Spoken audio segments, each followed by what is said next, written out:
नमस्कार दोस्तों, आप देख रहे हैं किसान तक। मैं हूं आपका दोस्त संकेत शर्मा और आज हमारे साथ मौजूद हैं टेरेस गार्डन की एक्सपर्ट राखी मित्तल जी, जो नोएडा में अपने घर पर सब्जियां उगा रही हैं। वह ऐसे बहुत से लोगों को प्रेरित कर रही हैं कि वो अपने घर पर जो जगह होती है छत पर या अपने बालकनी में उसका सदुपयोग करें और सब्जियां उगाएं, वो भी ऑर्गेनिक तरीके से।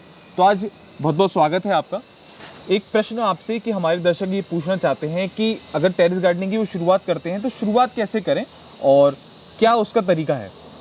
देखिए अंकित जी, शुरुआत में आप बहुत सस्ती चीज़ें यूज़ करके करें। जैसे ड्रम्स यूज़ कर सकते हैं आप, कंटेनर्स के जैसे, और टायर्स यूज़ कर सकते हैं, या आपके पैकिंग का जो मटेरियल निकलता है उसको यूज़ करके आप शुरुआत कर सकते हैं। तो गार्डनिंग एक बहुत कोई महंगा शौक़ नहीं है, ये आपके ऊपर है, आपकी क्रिएटिविटी पे आप कैसे उसको यूज़ करते हैं, क्या चीज़ यूज़ करते हैं। दूसरी बात आती है फिर उसके अंदर क्या चीज़ डालें, यानी कि मिट्टी कैसी हो, फर्टिलाइज़र क्या हो, और उसमें हम क्या ऐड करें सॉइल में जिससे कि ग्रोथ अच्छी हो। ये सब लोगों को क्वेरीज रहती हैं। तो जितना हम सिंपल रखेंगे उतना ही ज़्यादा वो सस्टेनेबल रहेगा। तो सिंपल सी बात है, मिट्टी को चाहिए कुछ खनिज पदार्थ ग्रो करने के लिए, और ऑर्गेनिक कार्बन चाहिए सबसे ज़्यादा। यदि मिट्टी में ऑर्गेनिक कार्बन है वो सॉफ्ट रहेगी। तो इसके लिए हम इसमें डालते हैं गोबर की खाद।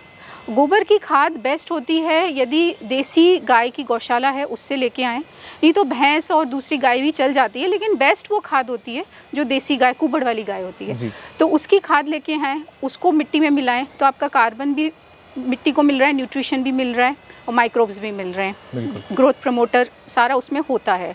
तो आप पूरा एक सिस्टम वहाँ पे डेवलप कर लेते हैं यदि आप गोबर की खाद डालते हैं। तो मिट्टी और गोबर की खाद डाल के आप मिट्टी को हल्की भी बना सकते हैं और बहुत आसानी से आप इसको कर सकते हैं, खेती को, मिट्टी को मजबूत बनाएं।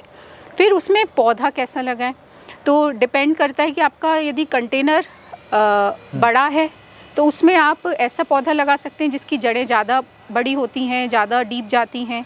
जैसे मैंने ड्रमों में ये जैसे गुड़हल ये लगाया हुआ है मैंने, हिबिस्कस भी कहते हैं। तो इसको ज़्यादा जगह चाहिए। अच्छा। जितना ज़्यादा इसको मिट्टी मिलेगी वो उतना ही ग्रो होगा। तो यदि छोटा कंटेनर है तो वो कम ग्रो करेगा। तो वो डिपेंड कि उसकी रूट कैसी है।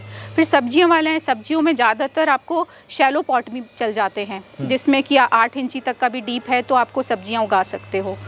तो ये हो गया दूसरी बात।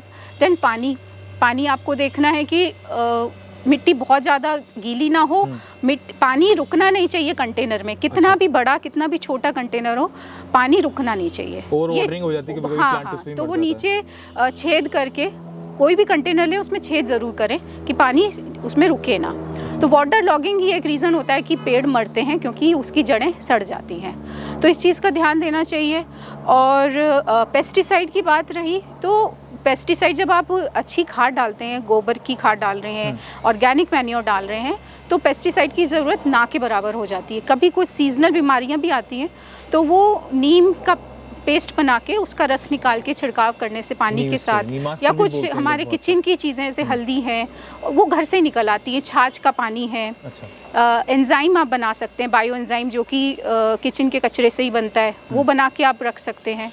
तो बागवानी कोई महंगा शौक नहीं है, ये आपके ही घर में आप थोड़ा भी टाइम दे देते हैं तो उससे ही आप बागवानी कर सकते हैं। बहुत ज़्यादा आपको टाइम भी नहीं देना है, रोज़ थोड़ा थोड़ा देते हैं, हफ्ते में 2-3 दिन भी टाइम देते हैं तो आप बहुत अच्छी बागवानी कर सकते हैं। अच्छा, जैसे हम आपके अभी देख रहे हैं कि आपने जो कुछ वेस्ट हैं, जैसे ये टब काट के इसमें आपने प्लांट्स लगा दिए, और मैं उधर देख रहा था बाट टब था उसका आपने इस्तेमाल कर दिया। यहाँ पर ये टायर भी रखा है, आपने इसका भी प्रयोग कर लिया है, इसका भी आपने अच्छा प्रयोग किया गया है। तो ये सब चीज़ें लोगों को ध्यान में रखनी चाहिए। हाँ। और आपको पर्सनल एक्सपीरियंस क्या कहता है कि मतलब जैसे लोग आपके पास ट्रेनिंग लेने आते हैं तो वो किस तरीके की समस्याएं आपको बताते हैं कि मतलब ज़्यादा पानी दे दिया तो प्लांट मर गया, या ज़्यादा खाद दे दी तो मर गया, ऐसा भी चीज़ें आती होंगी सामने? देखिए, ज़्यादातर लोगों को एक तो सीज़न का आइडिया नहीं होता। गलत सीज़न में यदि आपने सीड लगाया है, यदि आप सब्ज़ी उगा रहे हैं और सीज़न गलत है तो उसकी सक्सेस रेट नील के बराबर होती है। कई बार सीड सही नहीं होता है, इस वजह से होती है। और देन खाद नहीं देते। यदि सब्ज़ी लगा रहे हैं तो सब्ज़ी को पौधे को सब्ज़ी देने के लिए ज़्यादा मैन्योर चाहिए, ज़्यादा खाना चाहिए, तभी वो खाना प्रोड्यूस करेगा। तो उस चीज़ का ध्यान रखना है कि यदि सब्ज़ी का पौधा है तो उसमें खाद देनी है आपको 15 दिन में एक बार, तो आप लिक्विड मैन्योर दो। यदि आपने अच्छे से मिट्टी बनाई है तो आपको लिक्विड मैन्योर देनी होगी जी। तो वो आप घर में ही बना सकते हैं। अच्छा, तो बहुत ये जो आपके पीछे प्लांट लग रहा है ये कौन सा है? ये नींबू का प्लांट है। अच्छा, इसके नीचे मैं देख रहा हूँ मिट्टी तो है नहीं, कुछ आपने कुछ और सूखे पत्ते वगैरह डाले हुए हैं, इसका क्या रीज़न है, एक बार दिखाएं। ये क्या चीज़ है? ये अंकित हमने ना मल्चिंग कर रखी है। अच्छा, ये देखिए नीचे इसकी मिट्टी है।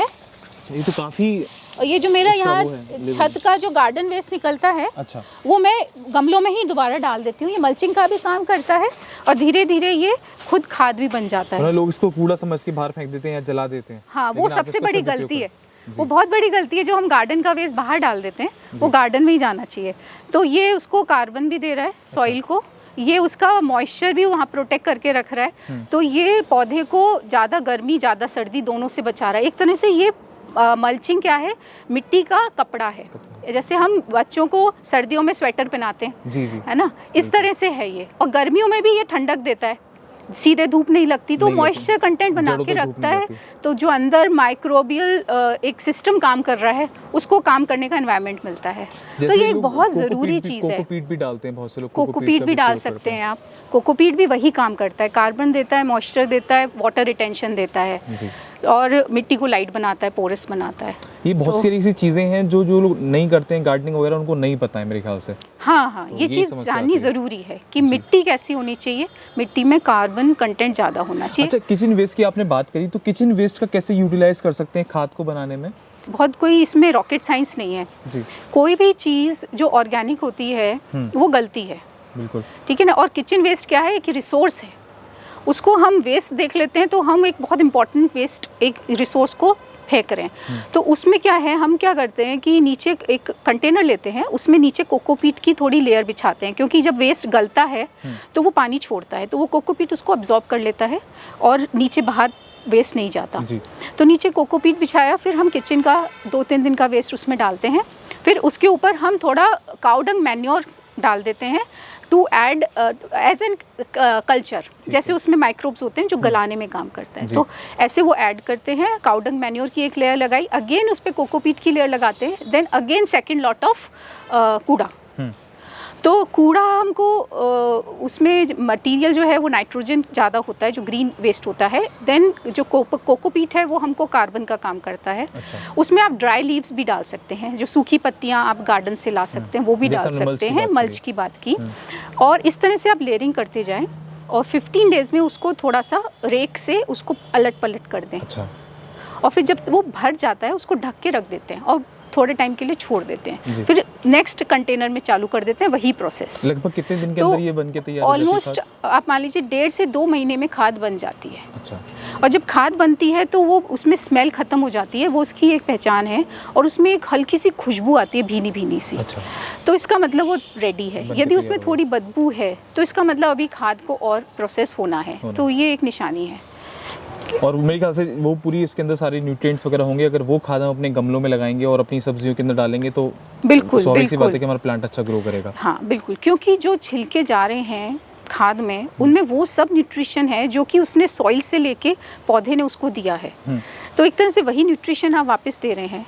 वो माइक्रो न्यूट्रिएंट्स रिच खाद होती है जो कि आपको बाज़ार से आप लाके डालते हैं, उन सब की कोई ज़रूरत नहीं यदि आप ये खाद डाल रहे हैं।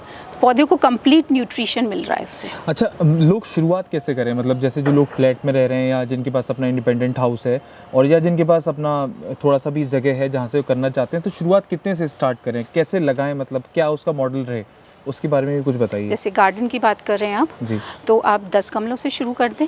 जैसे जैसे आप वो सक्सेस रेट बढ़ेगी या आपको सुंदरता बढ़ेगी, आपका कॉन्फिडेंस बढ़ेगा, आप फिर 20 कर दें।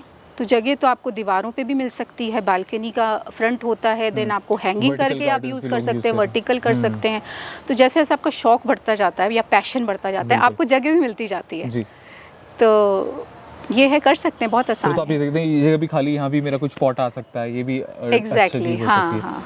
तो आशा करते हैं हमारे दर्शक भी इस वीडियो से कुछ सीख लेंगे और वो भी बागवानी की शुरुआत करेंगे और ऑर्गेनिक सब्जियां अपने किचन वेस्ट से बनाएंगे, काउडंग की मदद से बनाएंगे और प्रयास करेंगे कि अच्छा खाएं और औरों को भी अच्छा खिलाएं।